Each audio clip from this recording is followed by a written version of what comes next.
happy that the NBF has organized this national conclave, and especially having called the channels of the vernacular languages, because vernacular languages hold a very, very important space in this very diverse linguistic population that we have. And I think with the wide viewership they have, they are no less important than the news channels, English news channels, in fact more they are. Well, it's been a pity that over the last 2 years, we have not been able to have such large gatherings and meet in such large scale because of the widespread pandemic. And even though the problem is far from over, I think it's been a real magic and marvel how we have been able to overcome it with the grit and determination of the government and the foresightedness. And I think the great work which our frontline workers, doctors, paramedics all have done, the scientists and pharmaceuticals, and the vaccination drive which has been almost unparalleled internationally. And here I would say the role of the media was very, very important. It was not far back when the United Nations had said that this is like an infodemic, the type of fake news which is spreading around pandemic. And while the government took very good swift steps for that, I think the media played a very, very important role in trying to ensure that the news which is going on to the people about a disease which was very less known, very less heard of, was the correct, factually correct and balanced. And while the ministry did, I remember I would talk to people at 10 p.m. in the night, tell them this is the decision, please convey to the people. And that is how the media played a very, very important role. And kudos to all of you who are here for having been so responsible during real difficult times which this country faced. Well, I must say in both crisis times and good times, the television and print are here to stay and stay for long. While there is a discernible shift towards digital media, and all of us are aware of that because of the powered by technology, but to a very large extent, the good news that is coming on traditional TV platforms, on newsprint, the same thing is going on the digital version. So the chunk of good news, the chunk of the balanced news, whether it's on digital also, it is coming from the traditional media platforms. And therefore, even though there is a mushrooming of the standalone digital news outlets on the intermediary platforms like YouTube, etc., I think the responsibility and the credibility of the traditional news platforms stands intact, and in times to come, their responsibility would grow even further. Today I read in the newspapers, there was a report by the CSDS, the Center for Studies on Developing Societies. They had done a survey, and they said that maximum news consumption of people in this country is from the television news channels. And they also said that Doordarshan was most trustworthy. So we felt happy about it. That is not to take away anything from the private news channels.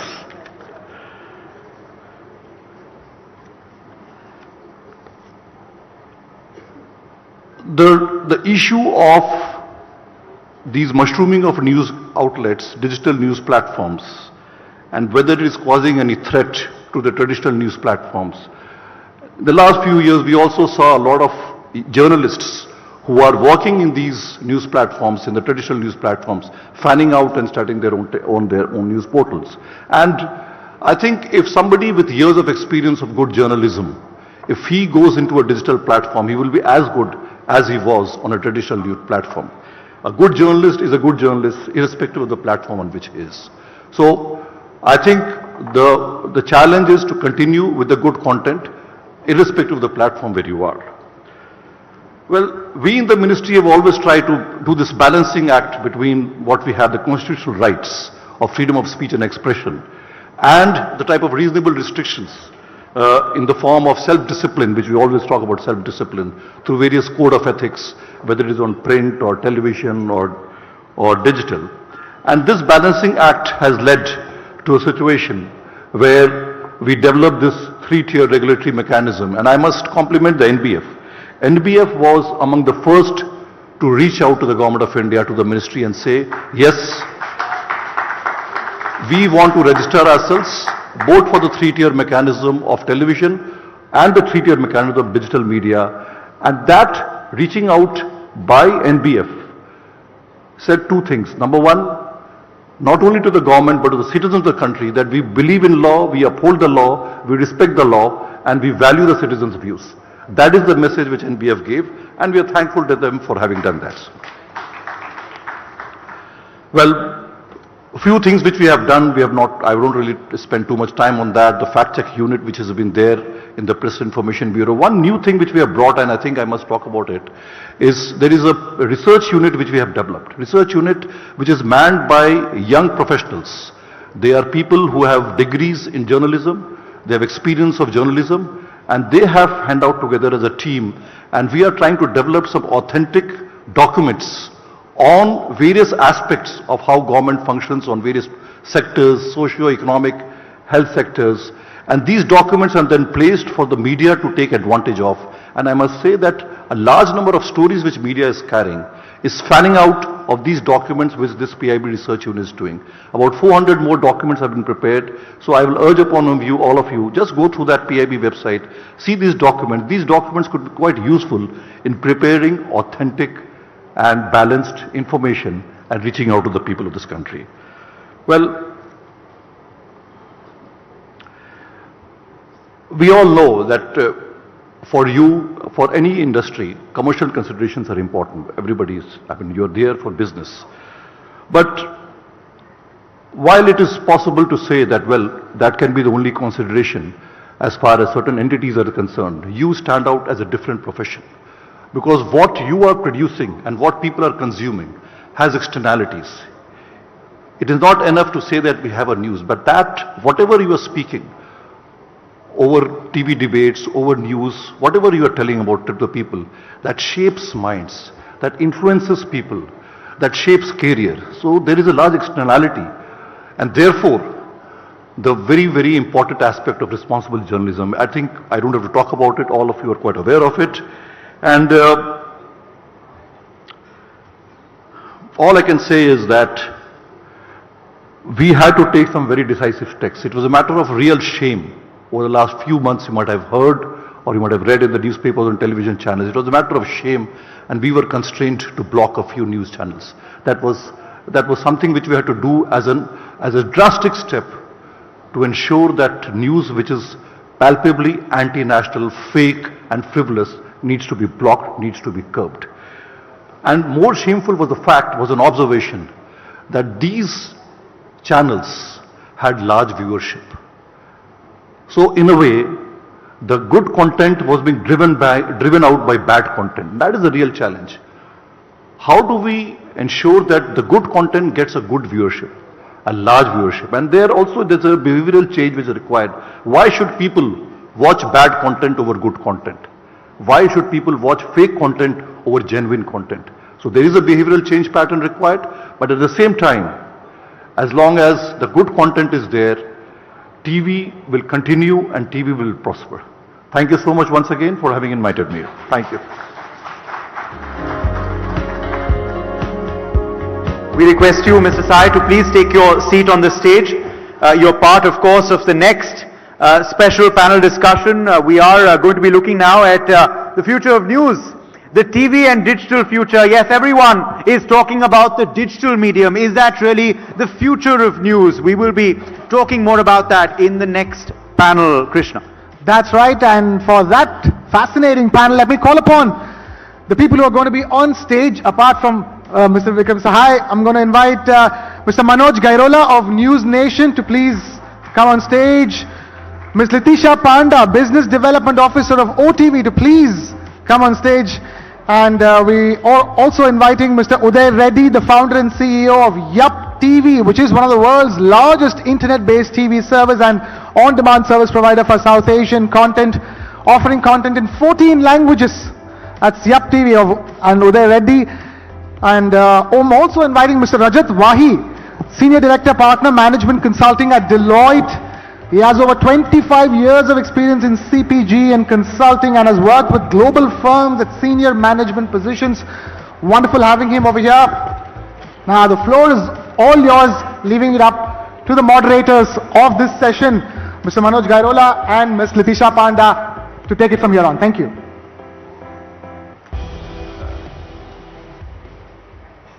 Hello, is it good?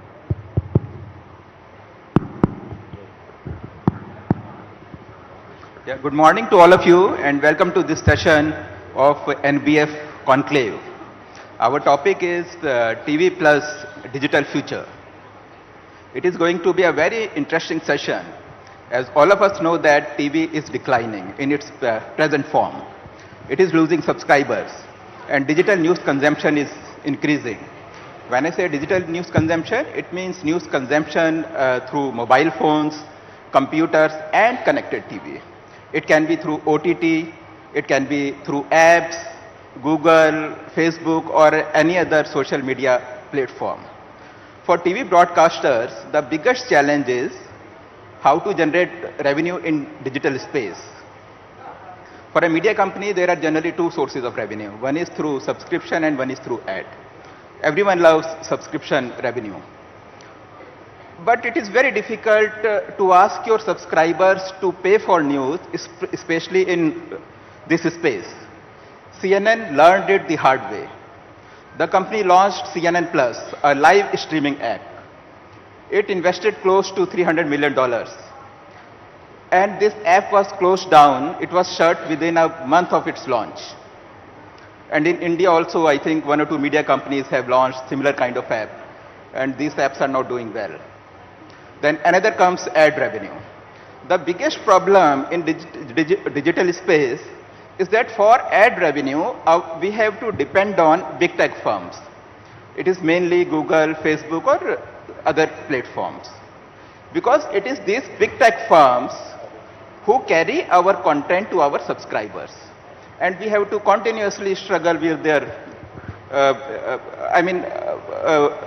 with their policies, algorithm, etc. And generally they collect, in many cases they collect revenue from client and share with media companies. That is why there is always tussle between media companies and these big tech firms.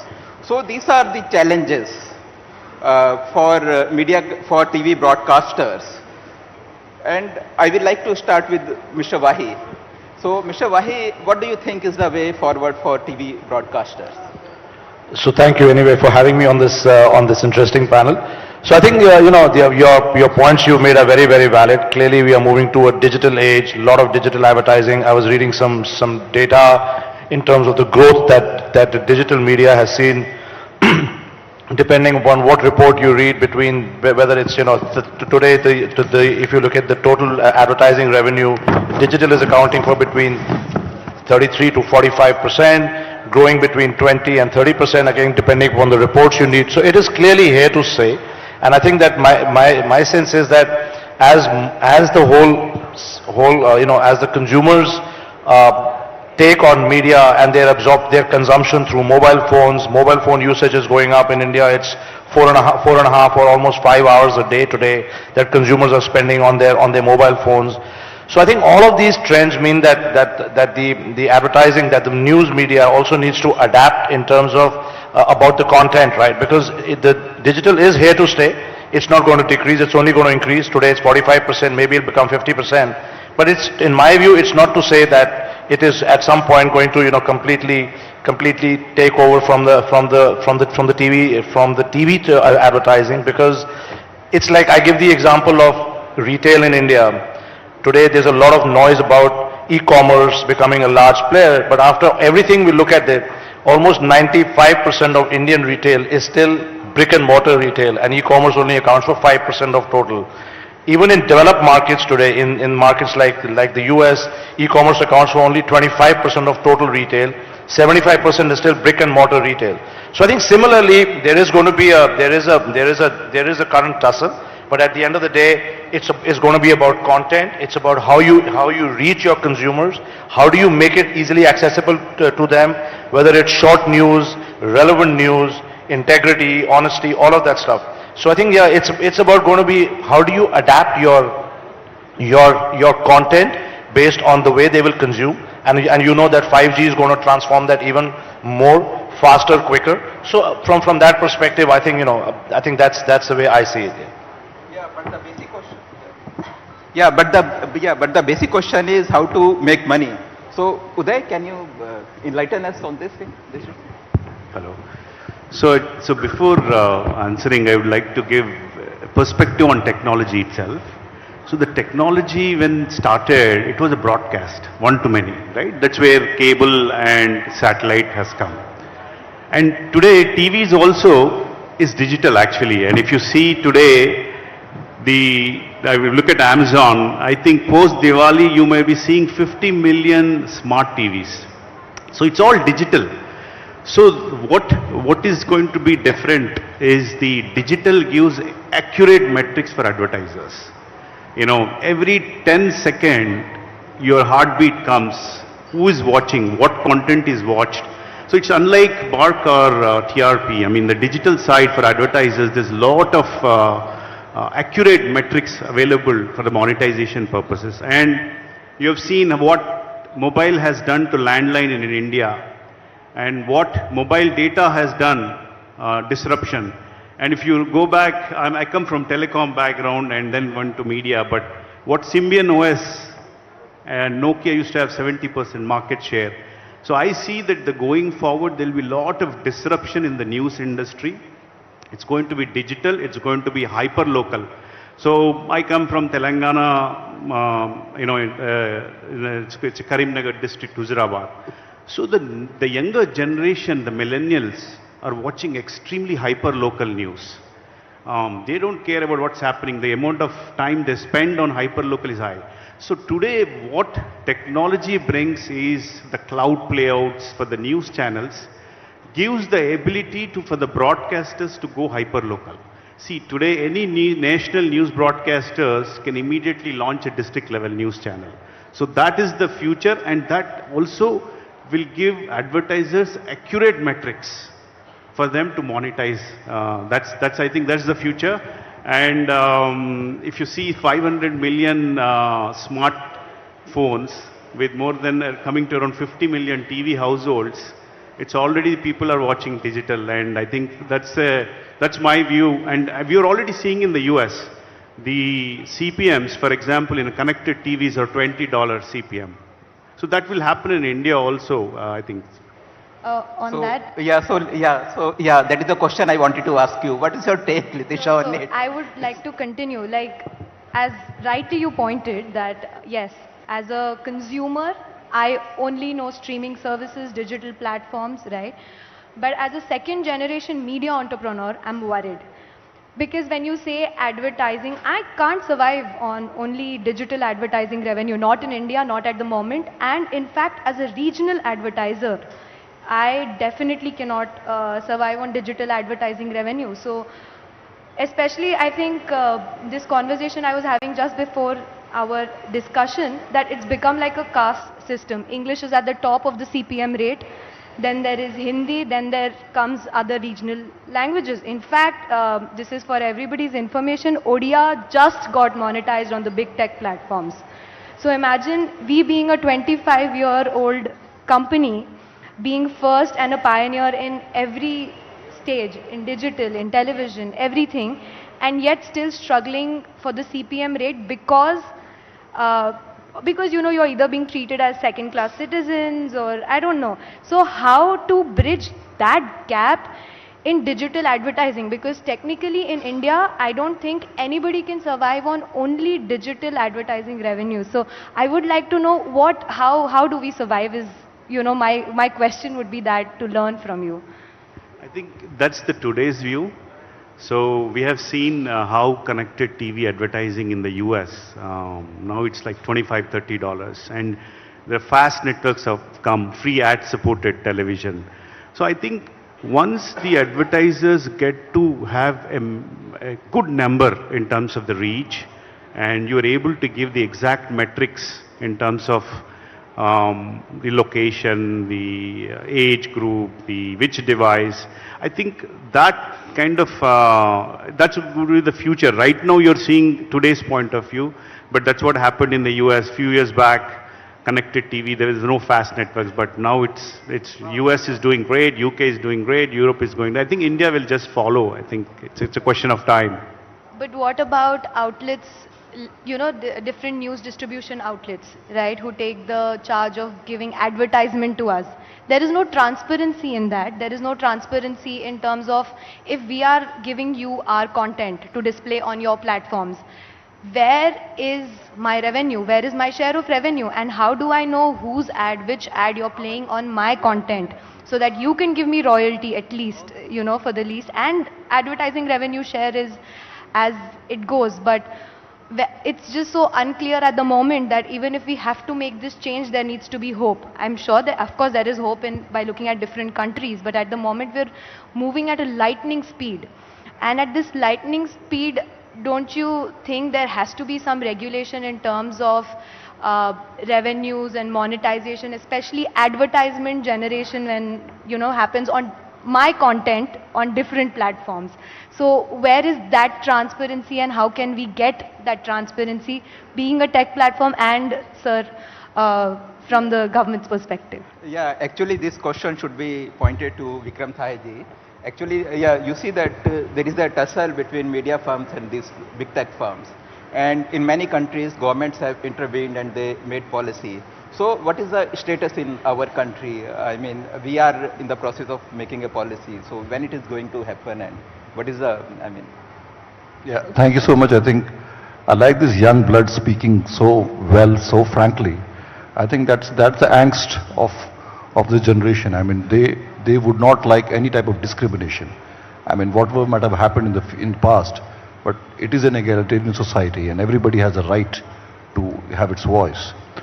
On this issue, we all know that Australia had this thing, that Australia prepared a law because the tech giants were not agreeing to the bargaining arrangement which was being offered by their competition commission, and then the parliament issued a law and then that is being done.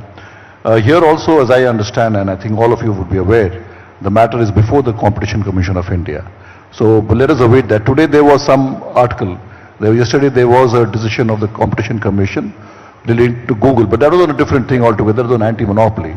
But there is already a matter where I think some of the broadcasters federations have already gone there. And let's await the type of investigation and the results which come from Competition Commission. But yes, it is definitely an alarming factor where if the content is mine and you piggy ride on my content, but give me pittance, it worries. But let us see how it shapes up, but we are quite concerned about it. Yeah. Yeah, so Mr. Wahi, what do you think? I mean, what is the experience in other countries like USA and Europe?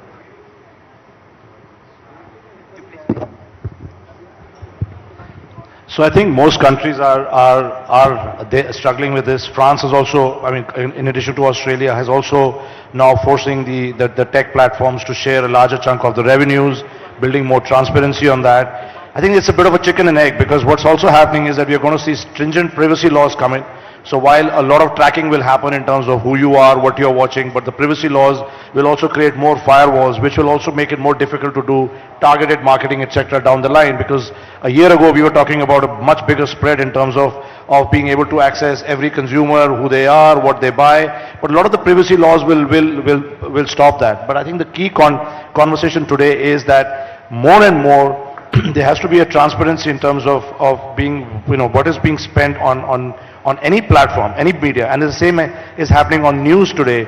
We get so many WhatsApp groups which are circulating news on various platforms directly to us. Everybody is watching that. Nobody is getting paid for it down the line.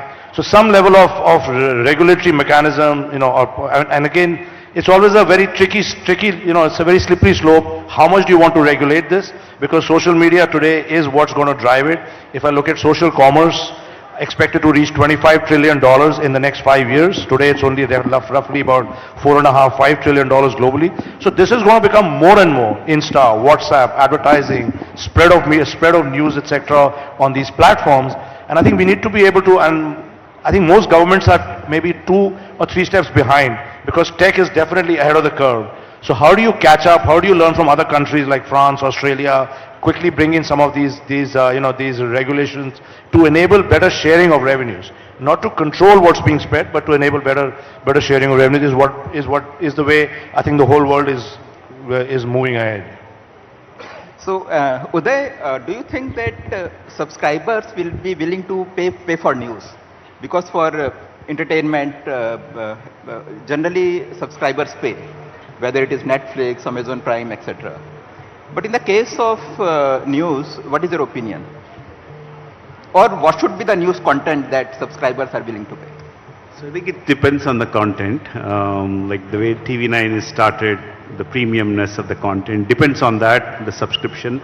But there's a lot of opportunity to monetize. As I said, every 10 seconds you can take the heartbeat of every single client, what is being watched, you can integrate EPG. So there's a lot of potential on the advertising supported news as well. And connected TV is going to go really big. That is a big CPM rates going to come because they really correlate satellite, cable as TV. And when connected TVs really take off, there's a good opportunity on the monetization. But there's a lot of resistance today for a news on a subscription unless it's a really premium in nature. But like, let's say for example, I'm based out of Atlanta, and you know when Aaj or TV9 comes or Republic, I have to see the news ads from here. So there is a technology now available to put a SCT markers on the news channels itself. So on the server side, the ads can be replaced, and that can generate a significant CP advertising revenue. And that's even in the youngsters today, millennial, they're all on mobile, short form, and the technology with cloud playout enables to have a hyper-local channels without any cost. So that will enable the monetization, and also since being capex, opex being low, it can be a great business model. Yeah. And With that, I have one question, sorry.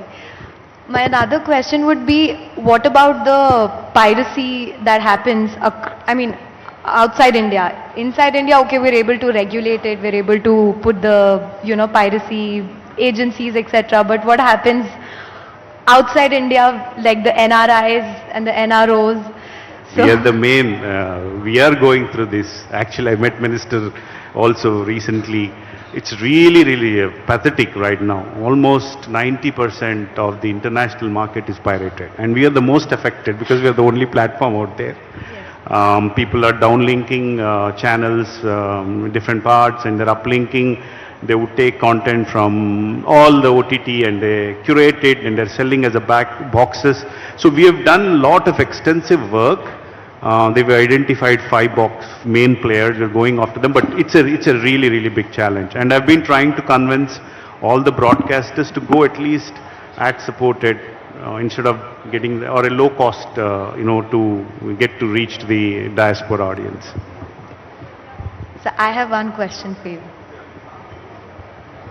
So recently I had one of the tech giants, I don't want to name them, when I had a conversation with them and I said, hey, my numbers are not, growing, it's just stuck at a certain level, in fact it's receding.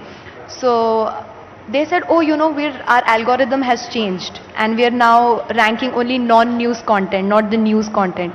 Do you think that controlling the narrative of what the people want, so that they'll only show them what is non-news and news is sort of being controlled? Not really. I mean, that cannot be the Will we objective. allow that? I mean, we need to very closely look at what you're saying. We'll have a separate discussion on that. But definitely it cannot be a situation where a certain narrative or a certain type of content is only being allowed to be shown at the exclusion of others. And I don't think there's anything more important than good news content.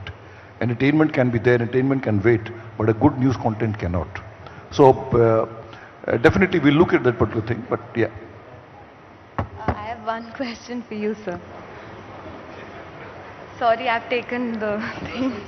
Sorry. So with initially earlier, the news coverage, every certain specific audience had, every specific news channel had a specific audience to deepen the news coverage, and the news coverage was thought through, right? Right now it's become so inexpensive, it's become very casual. Now everybody has the social media as a, they don't even look to media channels to go and say, hey, we need information. So what are the kind of tools and what are the kind of technology that we can equip our journalists and the media industry with, so that we can survive that bit. So I think today, whether you are tracking your news journalist performance, whether what I mean, there are large platforms available today. Again, these are large tech platforms today who can work with you, create the analytics, create the infrastructure to say what should be, how should they be able to track the performance, how should they be able to improve their effectivity, how can they also learn and get direct feed from other platforms. So enough is available today. I think in my view today, you can't do it alone. You have to partner with large tech platforms and bring them on board and say, okay, like a Google Cloud, AWS, bring them on board with you and say, okay, this is an ecosystem we want to create. We want to be able to connect with our journalists better. We want to be able to give them real time data and also enable and improve their performance. So I think it can be done. Lots of tools are available, and we can obviously discuss it and share some thoughts with you on that. Thank you. Yeah, I That's think all we from had me. a very interesting and informative session. And thank you very much for attending this session. Thank you.